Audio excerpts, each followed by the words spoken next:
Oh man, it sucks when a good knife like this one gets chips in it. But it could be worse.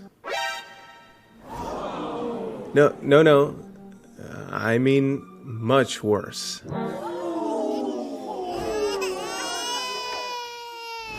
Here we've got 3 knives with 3 varying degrees of chipping. We've got a Dulo Contrarian with just a tiny chip at the belly that we got from striking the ground by accident, which sucks.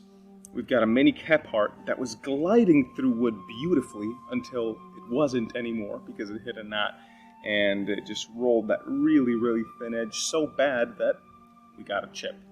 3V usually rolls. Finally, we have a BPS HK5 that has a massive chip in it. It's bordering on catastrophic, and maybe you could consider it that. And how we got there is not something I'm going to spoil because there's a video where that happens, and you can check that out wherever YouTube puts it. But I'm not going to spoil it for those of you who haven't watched it. We're going to breeze over the small chips on the Contrarian, by the way. It's just as easy as sharpening them out at the established edge angle the knife came in.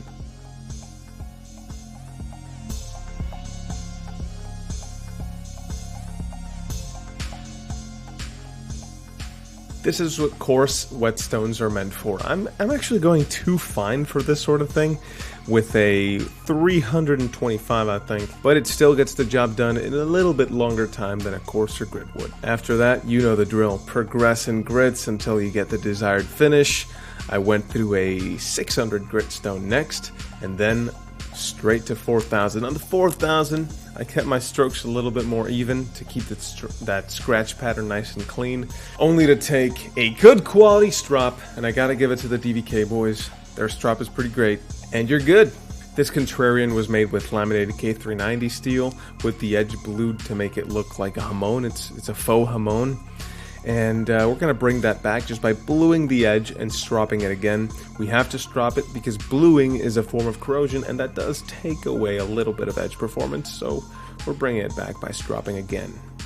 And there it is. The small chips are gone, and the knife is back to its former glory, and it's sharp as a razor. Now it's turn for the Mini Kephart, and this one's going to be a lot of fun. I know a lot of guys are going to see this and think that this is something that needs to be taken back to the factory to fix. Yeah, if you give up, and giving up is stupid, and we're here to fix stupid. Because stupid is, stupid does, sir. So here's a general rule of thumb. With the Contrarian, we kept our angle because it chipped because of an accident. But in the case of the Mini Kephart, it actually chipped while I was using it normally. So I want a bit wider angle and just trade in some cutting performance to get a lot more strength. So we're going to grind that new angle with our stones until that chip is gone. Now you might be asking, hey dude, but won't that leave you with a micro bevel? Yes, it will. And that's why we're only grinding the apex on the stones. Watch what we're doing next. This is a convex grind, and the best way I've found to restore their edges without a slack belt is by creating a new apex with stones, which we just did, but instead of progressing through grits with our stones, we're going to progress through grits with strops. So we have some amazing CBN compound from Ukraine, the world's most badass country at the moment. And we're going to progress through probably 5 or 6 stages of stropping until we get a finished edge. And we're gonna strop till we're sharp. This knife is gonna be super. Da-na-na-na-na-na. We're at 7 micron. And we go even down low, 2.25 micron. It doesn't really mean much, but that's how we get a convex edge. Tip top. It's looking pretty good. And we're finished. Look at that, and we've even got a pretty mirrored finish. It's a cloudy mirror, but a satisfactory one at that. I'm pretty happy with this. If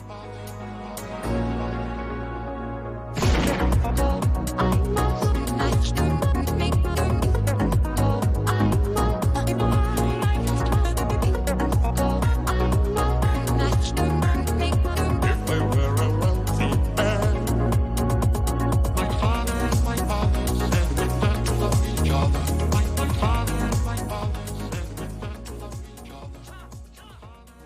think that did pretty good. You probably liked that and how well this thing performed, so if you liked it, I think the Mini Kephart alone has earned you swaffling the like button. No buts, just the like button. Just swaffle the like button. I don't need you to swaffle anybody's butt. But now, for the grand finale. We could use any of the 2 strategies we've already implemented. I have watermelon on my beard.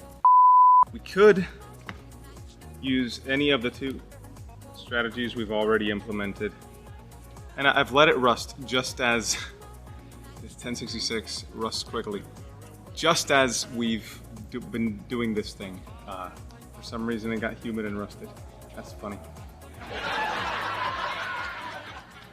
But that doesn't matter, we're gonna fix that. For the grand finale, we have the HK5.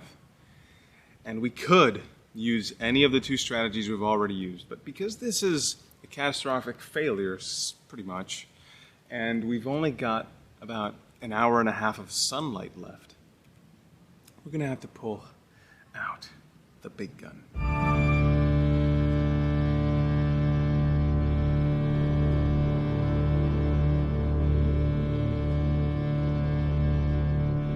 But before we get grinding, we have to do something very painful. We have to grind off our apex. Mark the apex until the tallest point of the chip, so we know what to grind off. Oh, and I can't watch. Ugh.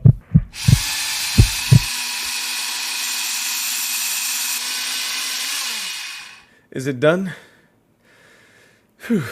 Well, from here on out, we're just gonna grind in a new apex, and that is actually one of life's greatest pleasures. So the pain was 100% worth it.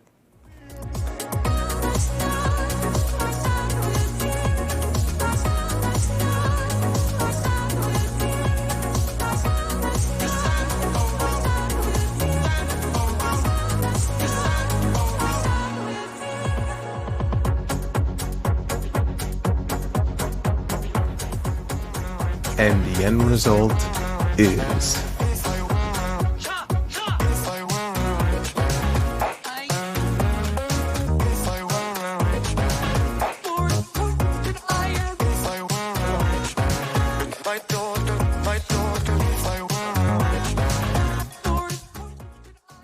And that is how you fix stupid. Now, there's another kind of stupid that you're better off preventing rather than fixing, because you could die. And that's what I made this video for, or wherever it is. And yeah, see you there.